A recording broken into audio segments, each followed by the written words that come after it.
즐거운 나의 집이라는 동요가 있습니다. 즐거운 나의 집, 즐거운 나의 집. 이 노래 첫 가사가 이래요. 제가 불러드리면 좋을 텐데 명절 분위기를 깰까봐 이제 가사만 불러드릴게. 즐거운 곳에서는 날 오라 하여도 내 쉴 곳은 작은 집 내 집뿐이라. 즐거운 곳에서는 날 오라 하여도 내 쉴 곳은 작은 집 내 집뿐이라. 내 집이 얼마나 좋은지 세상의 온갖 좋은 곳에서 날 오라 하여도 내 집보다는 못하다라는 것이죠. 여러분 어떻습니까? 정말 세상의 온갖 좋은 곳에서 날 오라 하여도 내 집밖에는 없다라고 그렇게 생각하십니까? 오늘 예배하는 여러분들은 정말 그렇게 생각하세요? 우리 집밖에 없다, 내가 쉴 곳은 우리 집밖에 없다, 그렇게 생각하세요? 오늘 중고등부 친구들의 예배를 함께 지금 드리고 있는데, 노래방보다 PC방보다 우리 집이 더 좋습니까?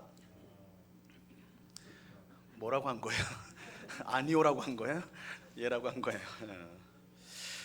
이 동요를 기쁘게 부를 수 있는 사람이 있다면 정말 축복을 받은 사람임에 틀림이 없습니다. 그만큼 가정이 행복하다는 뜻이기 때문이겠죠. 하지만 불행히도 많은 사람에게 이 즐거운 나의 집은 현실에 존재하지 않는, 마치 동화에만 존재하는 그런 곳이 되었습니다. 이 가정의 중요성을 모르는 사람은 아무도 없습니다. 하지만 이 행복한 가정을 찾기가 쉽지 않습니다. 이 러시아와 우크라이나에만 전쟁이 있는 것이 아닙니다. 사실 가장 전쟁이 빈번하게 일어나는 곳이 있다면 다름 아닌 우리의 가정일 것입니다. 가정에서 전쟁이 많이 일어나요. 부부 사이에, 부모와 자녀 사이에 끊임없이 전쟁이 일어납니다. 이 겉으로는 잘 드러나지 않을 뿐 이 가정에서 일어나는 전쟁의 피해는 굉장히 심각합니다.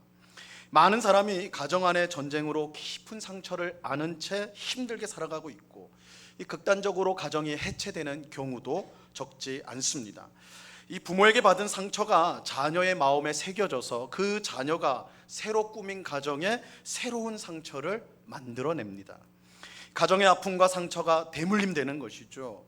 그 결과 더 이상 즐거운 나의 집은 없고 나의 쉴 곳은 가정이 아닌 세상 어느 곳이 되어 버리는 것입니다. 이 분명한 사실은 가정을 만드신 하나님은 이런 상황을 결코 기뻐하지 않는다라는 것입니다. 하나님께서 처음 아담과 하와를 통해 가정을 세우실 때 오늘날의 망가진 가정을 계획하지 않으셨어요. 하나님이 원래 계획하신 가정의 참 모습은 그야말로 모든 가족이 하나님의 사랑과 은혜와 기쁨과 용서를 체험하는 그야말로 작은 천국과 같은 곳이었습니다. 하나님이 계획하신 가정은 작은 천국과 같은 곳이었어요. 이런 가정을 다른 말로 샬롬의 가정이라 할 수가 있어요. 오늘 설교의 제목이 샬롬의 가정입니다. 샬롬의 가정. 이 샬롬이라는 말은 구약 성경이 기록된 언어인 히브리어로 이 평화라는 뜻입니다. 평화. 그래서 흔히 이 샬롬이란 말은 인사말로도 많이 사용이 되어졌어요. 만나서 당신에게 평화가 있기를 원합니다. 샬롬, 샬롬 이렇게 인사를 하기도 하죠. 인사말로 쓰기도 합니다. 그런데 이 샬롬, 즉 평화는 단순히 이 어려운 일이 없어서 평안한 상태를 뜻하는 것이 아닙니다. 성경의 평화, 성경의 샬롬은 굉장히 깊은 뜻을 가지고 있어요. 이 샬롬은 하나님이 만드신 모든 것이, 모든 만물, 사람을 포함한 모든 만물이 하나님이 정해주신 그 제자리에서 하나님이 주신 역할을 수행해야 하는 것, 그래서 조화롭게 되어지는 상태를 샬롬, 평화라고 부르는 것입니다. 다르게 말하면 모든 만물이 하나님의 다스림을 온전히 받는 상태, 하나님께서 뜻하시고 계획하신 것을 다 순종해서 거기에 따라 만물들이 따라가는, 그야말로 조화롭고 질서롭고 그야말로 하나님의 사랑과 은혜와 평화가 넘치는 상태, 그것이 바로 샬롬의 상태예요. 자, 이렇게 보면 이 샬롬의 가정이란 모든 가족이 하나님의 다스림을 온전히 받아서 자기 자리에서 자기 역할을 제대로 하여 모든 것이 조화로운 그런 가정을 가리키는 것입니다. 하나님이 주신 남편과 아내와 부모와 자녀의 역할을 충실하게 할 때에 샬롬의 가정이 이루어지게 되는 것이죠.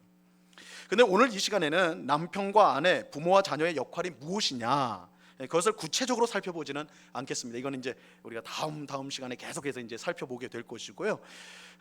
이 시간에는 가족 모두가 자기 역할을 하려고 할 때 가지고 있어야 될 가장 중요한 기본, 오늘은 기본에 대한 말씀을 좀 드리려고 합니다.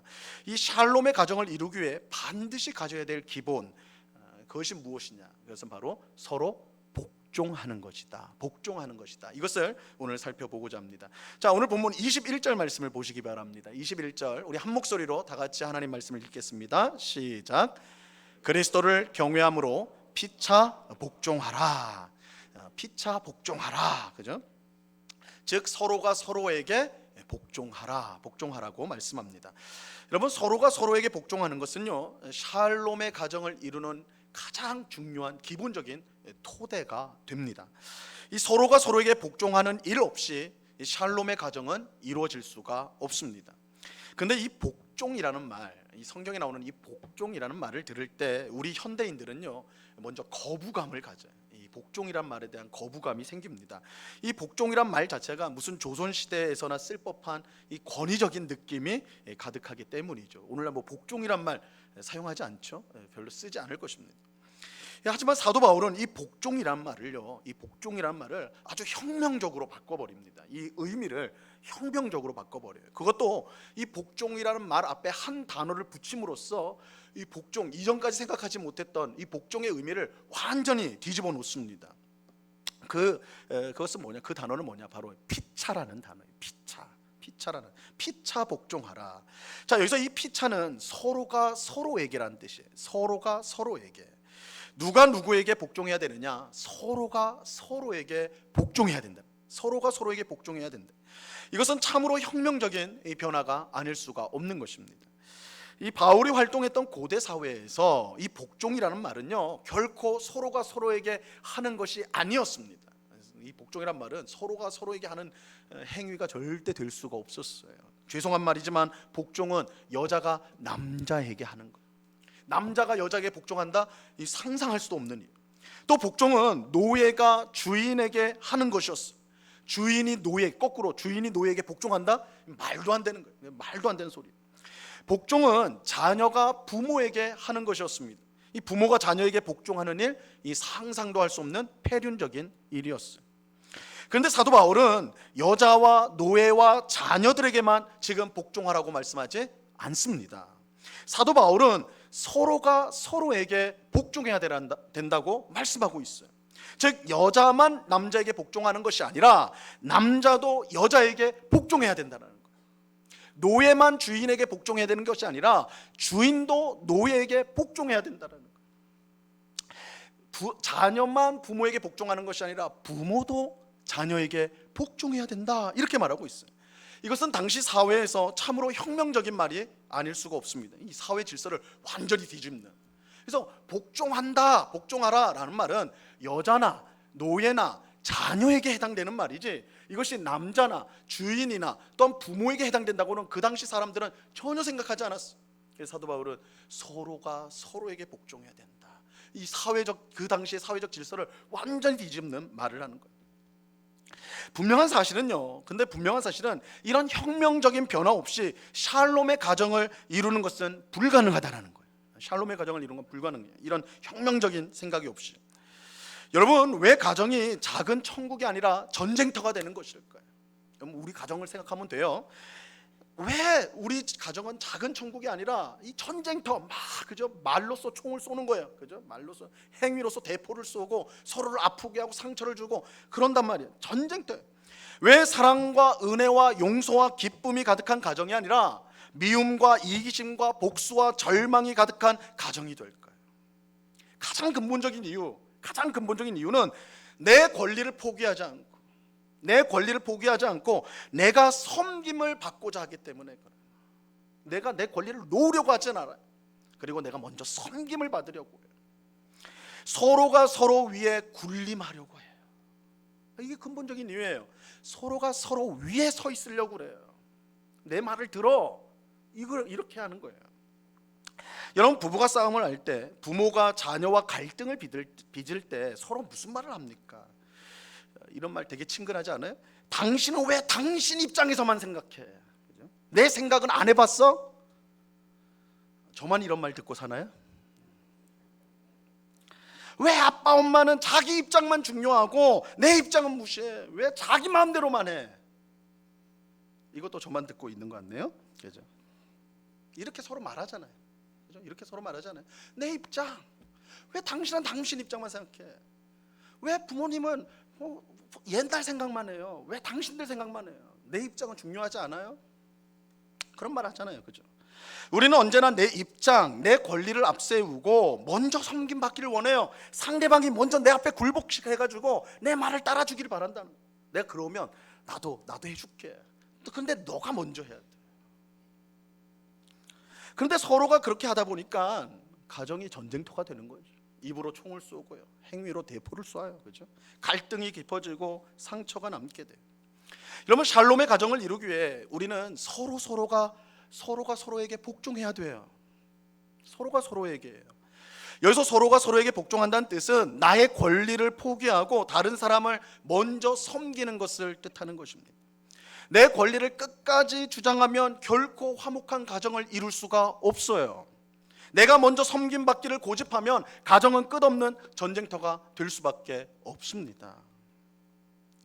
근데 문제는 이 서로가 서로에게 복종을 해야 되는데 이거 사실 이건 다 제가 하는 말에 찬동할 거예요. 아, 그렇게 되면 진짜 좋은 가정이 되겠구나.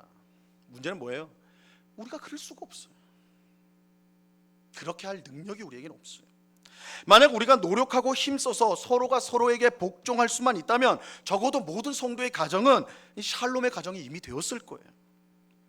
하지만 안타깝게도 현실은 전혀 그렇지 못하죠. 세상 사람들은 말할 것도 없고 성도들의 가정 또한 샬롬의 가정이 아닌 경우가 얼마나 많은지 몰라요. 이것은 우리가 샬롬의 가정을 이루고 싶지 않거나 그 중요성을 모르기 때문이 아니에요. 우리는 우리 가정이 샬롬의 가정이 되기를 바라요. 소망합니다. 정말로 우리가 유일하게 쉴 수 있는 것이 나의 집이 되기를 간절히 바라요. 우리 안에 다 그런 소원이 있지 않습니까? 하지만 샬롬의 가정을 만들 능력이 우리에게는 없어요. 우리의 결심이나 노력만으로 서로가 서로에게 복종할 수가 없어요. 그러기에는 나의 권리가 너무 중요해요. 내가 놓을 수가 없어요. 섬기기보다 섬김을 받는 것을 우리는 훨씬 더 좋아해요.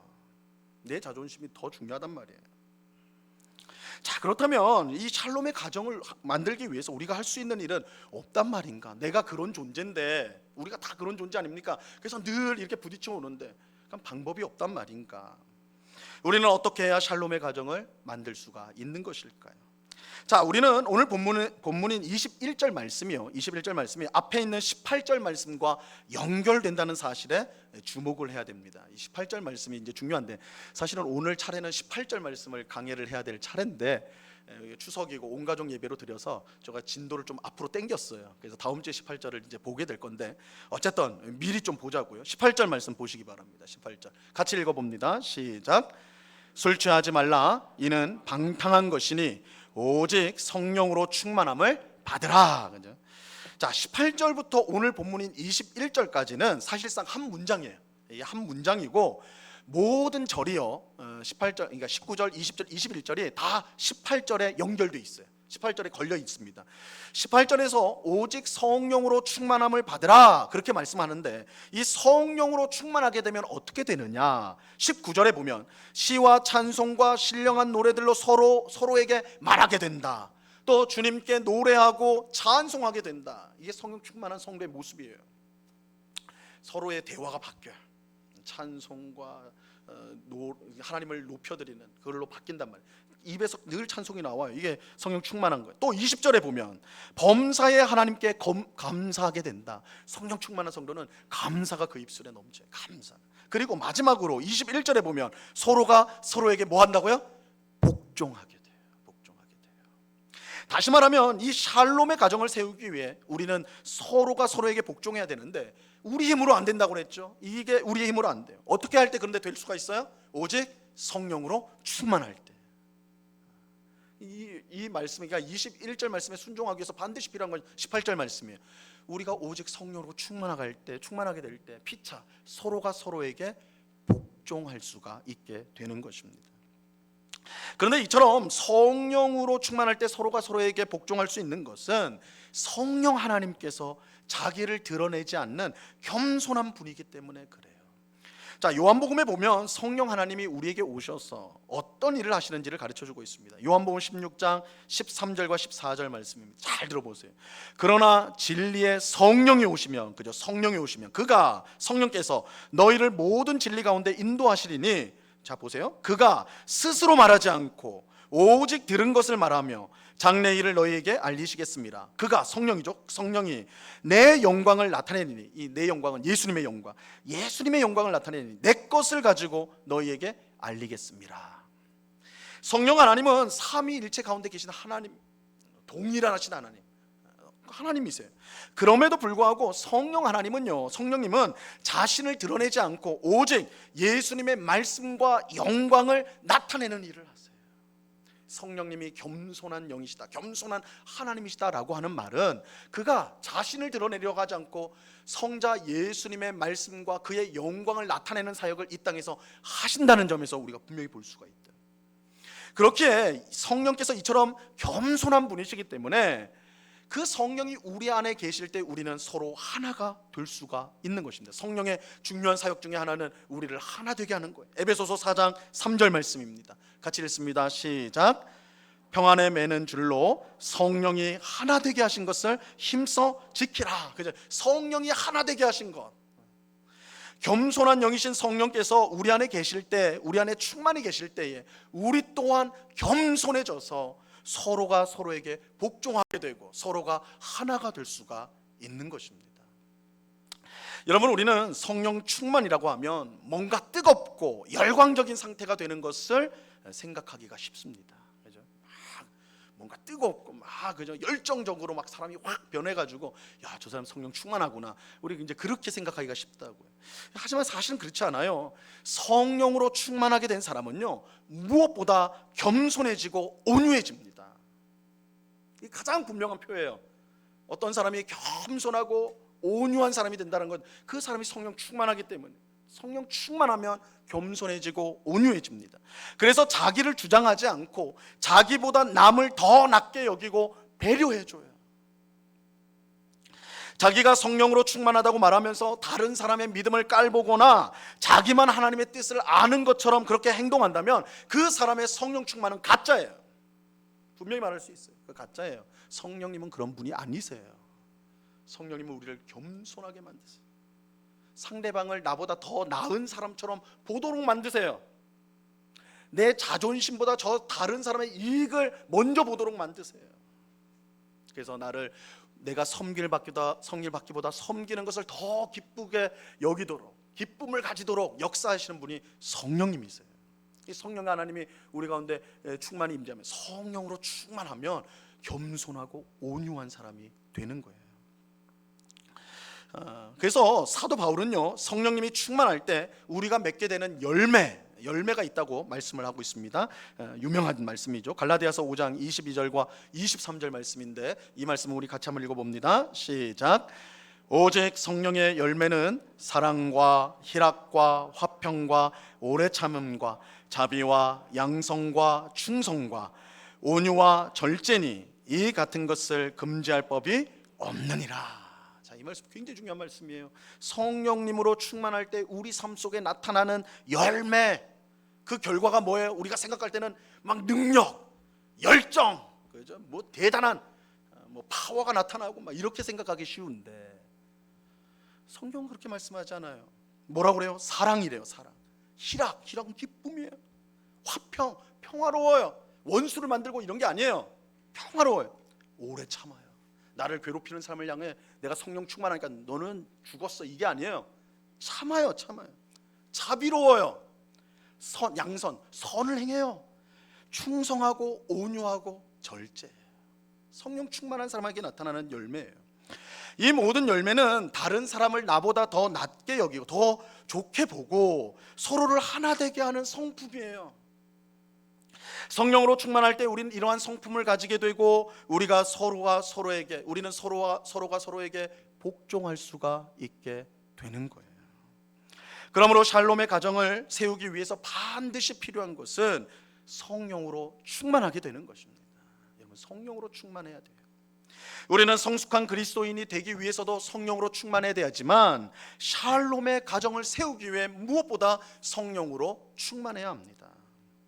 왜냐하면 성령으로 충만한 성도만이 서로가 서로에게 복종할 수 있기 때문입니다. 이거 오늘 본문의 21절 말씀은 그냥 대놓고 여러분 서로 복종하십시오 이렇게 말하는 게 아니에요. 그렇게 말하면 무책임한 말이에요. 우리는 누구도 그렇게 할 수가 없어요. 이 18절에 걸려 있기 때문에 되는 말이에요. 오직 너희는 성령으로 충만함을 받아라. 성령으로 충만하면 서로가 서로에게 복종할 수가 있어요. 여러분, 성령으로 충만한 부부는요 서로에게 군림하려고 하지 않습니다. 서로를 사랑하고 오래 참으며 온유하게 돼요. 서로의 말에 귀를 기울이고 기꺼이 먼저 섬기려고 그래요.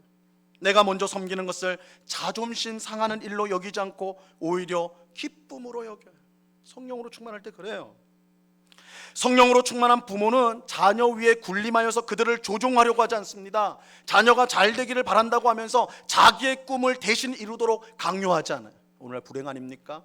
부모가 자녀를 통해 자기 꿈을 이루려고 그래요. 성령 충만한 부모는 자녀의 부족함에 대해 오래 참고 미숙함에 대하여 온유하고 잔소리를 절제해요. 필요한 것 같아요. 잔소리를 절제해야 돼요. 또 성령으로 충만한 자녀는요 부모를 사랑하고 충성하며 부모의 잘못이나 실수를 온유함으로 덮어줘요. 그러면 부모가 자녀에게 잔소리를 계속하면 자녀도 잔소리꾼이 돼요. 이것 봐라 하면서 부모가 잘못하면 다 왜 이랬어? 왜 이랬어? 왜 이랬어? 우리 가정 이야기라고 생각하지 마세요. 그렇게 되는 거예요. 그렇죠? 성령 충만한 자녀는 그렇지 않아요. 부모의 허물을 덮어줘요. 부모에게 순종하는 것을 답답하게 여기는 것이 아니라 즐거움과 기쁨으로 생각해요. 이처럼 성령으로 충만한 부부와 부모, 자녀는요 자기의 권리를 기꺼이 내려놓고 상대방을 먼저 섬기려고 합니다. 서로가 서로에게 기꺼이 복종하려고 하는 것입니다. 여러분, 가정 모두가 이처럼 서로 복종하게 될 때, 서로가 서로에게 복종하게 될 때 그 가정은 샬롬의 가정이 되고 이 땅에 임한 작은 천국이 되는 것입니다. 우리 모두가 서로가 서로에게 기꺼이 복종하여서요 샬롬의 가정을 세울 수 있게 되기를 간절히 바랍니다. 그러기 위해서 우리는 무엇보다 성령으로 충만함을 구하셔야 됩니다. 성령으로 충만하셔야 돼요. 성령님이 나를 온전히 주장하셔서 겸손하고 온유하게 우리를 만들어 주셔야 합니다. 성령님이 우리의 마음을 변화시켜 주셔야 우리는 서로에게 복종할 수가 있습니다. 여러분, 우리 가정이 샬롬의 가정이 못된 것은요 남편이 무능하거나 무관심하기 때문이 아니에요. 우리가 그렇게 공격하잖아요. 무능한 남편이라고 공격하잖아요. 또 아내들에 대해서는 아내는 어리석거나 이기적이기 때문에 내 아내가 이렇게 이기적이고 어리석기 때문에 우리 가정은 안 돼. 아니에요. 그 이유 아니에요. 부모가 무책임하고 자녀가 건방져서 우리 가정이 샬롬의 가정이 못 되는 거 아니에요. 그런 이유가 아니에요. 근본적인 이유는 내가 성령으로 충만하지 못하기 때문이에요. 내가 성령으로 충만하지 못하기 때문에 무엇보다 내가 먼저 변해야 돼요. 내가 먼저 변해야 돼요. 내가 먼저 성령으로 충만하여 겸손하고 온유하게 될 때에 우리는 서로가 서로에게 복종하게 되고 그때 샬롬의 가정이 이루어지게 되는 것입니다. 여러분, 하나님께서 오늘 우리에게 말씀하세요. 내가 먼저 성령으로 충만해져야 돼요. 성령이 우리의 못된 마음들을 변화시켜 주셔야 돼요. 배우자를 향한, 자녀를 향한, 부모를 향한 우리 속에 있는 완악하고 못된 마음들 성령 하나님께서 누그러뜨려 주시고 사랑하게 해주시고 용서하게 해주시고 품어줄 수 있는 마음을 가질 수 있도록 우리를 변화시켜 주셔야 돼요. 우리의 힘으로는 안 돼요. 우리가 지금까지 그렇게 힘써봤잖아요. 애써봤잖아요. 우리의 힘으로 안 돼요. 성령께서 우리를 변화시켜 주셔야 돼요. 그래서 성령께서 변화시켜 주시면 돼요. 아무리 완악한 사람도 변화가 됩니다. 아무리 답답한 현실도 변화가 되게 되어 있어요. 우리가 성령의 충만을 구해야 돼요. 성령 하나님께서 우리 가족을 성령으로 충만하게 해달라고 기도하셔야 돼요. 여러분, 기도하십니까? 여러분, 가족들이 성령 충만하기를 위해서 기도하세요. 내 아내가 변화되기를 원합니다. 내 자녀가 변화되기를 원합니다. 내 남편이 변화되기를 원합니다. 우린 그런 기도 많이 하는데 내가 변화돼야 돼요. 내가 먼저 성령으로 충만하게 돼야 돼. 우리 가정이 다 성령으로 충만하게 돼. 그러면 서로가 서로에게 복종할 수가 있어요. 서로가 서로에게 복종할 때, 서로의 자존심을 내세우지 않고 먼저 서로 섬기려고 할 때 그 가정이 샬롬의 가정이 되는 거예요. 이 세상 어느 곳에도 내 쉴 곳이 없고 내 쉴 곳은 작은 집 내 집뿐이라, 이 노래가 우리 입술에서 나오게 되는 것입니다. 하나님께서 우리를 성령으로 충만하게 하사 새롭게 변화시켜 주시기를 간절히 바랍니다. 그래서 서로에게 복종함으로 샬롬의 가정, 이 땅의 작은 천국으로 가정을 세울 수 있기를 간절히 바라요. 여러분, 제가 이렇게 큰 목소리로 그렇게 내가 변해야 된다, 성령 충만 받아야 된다 큰 소리로 말하는 것은, 이 앞에 있는 목사는 잘해가지고 나는 잘하는데 왜 여러분은 못합니까? 이렇게 말씀드린 것 아닙니다. 제가 이 설교 목요일날 썼는데 목요일날 아내한테 많이 혼났어요. 산에 끌려가가지고. 제 마음이 얼마나 아팠겠어요. 설교를 이렇게 써놨는데 말을 할 수가 없어. 말을 제가 잘못한 걸 아니까. 그래서 어려워요. 목사도 어려워요. 하지만 어렵다고 내버려 둘 수 없잖아요. 하나님이 주신 가장 큰 축복이 교회 가정 아닙니까? 가정. 그렇죠? 이 가정을 샬롬의 가정으로 세우는 게 이것이야말로 우리 평생 가장 잘한 일 되지 않겠어요? 그렇죠? 이를 위해서 우리 성경이, 하나님께서 오늘 우리에게 말씀해 주시는 거, 우리 힘으로 안 된다. 성령으로 충만해야 된다. 아내가, 남편이, 자녀가 먼저가 아니라 너가 먼저다. 이 말씀을 받아들이고 믿음으로 받아들이시고 성령의 충만을 구하십시오. 그리고 내가 먼저 변화되어서 섬기려고 하십시오. 그럴 때 하나님의 위대한 역사가 우리 가정 가운데 일어나게 될 것입니다. 그런 귀한 은혜가 우리 모든 성도들의 가정 가운데 충만히 임하는, 그래서 샬롬의 가정들로 다 세워지는 귀한 은혜가 임하기를 우리 주님의 이름으로 간절히 축원합니다. 기도하겠습니다. 하나님 아버지, 감사합니다. 하나님이 우리에게 주신 가장 큰 선물이 가정인데, 그러나 가정 때문에 고통당하고 힘들어하는 경우가 얼마나 많은지요. 주님, 우리는 배우자를 탓합니다. 자녀를 탓합니다. 부모를 탓합니다. 그러나 오늘 주께서 우리에게 분명히 말씀합니다. 너가 먼저 성령으로 충만해야 된다. 너가 변화되어야 된다. 내 자존심, 내 권리, 섬김 먼저 받기를 원하는 마음을 내려놓고 먼저 섬기고 사랑하고 용서하고 품어주라고 말씀하여 주십니다. 그래야 할 때 샬롬의 가정이 세워지게 됩니다. 오직 성령으로 충만할 때 이 일을 할 수가 있습니다. 주님, 오늘 예배하는 우리 모두가 성령으로 충만해지기를 간절히 소망합니다. 늘 성령 충만을 구하며 우리에게 주신 이 복된 가정을 하나님 보시기에 아름다운 가정으로 세워나가는 주의 백성들이 다 될 수 있도록 은혜를 내리워 주시옵소서. 우리 온국교회 모든 가정들이 샬롬의 가정, 그래서 정말로 이 세상 사람들이 보기에 아름답고 본이 되는 작은 천국을 이룰 수 있도록 은혜와 긍휼을 베풀어 주시옵소서. 감사하오며 예수 그리스도 이름으로 기도드리옵나이다. 아멘.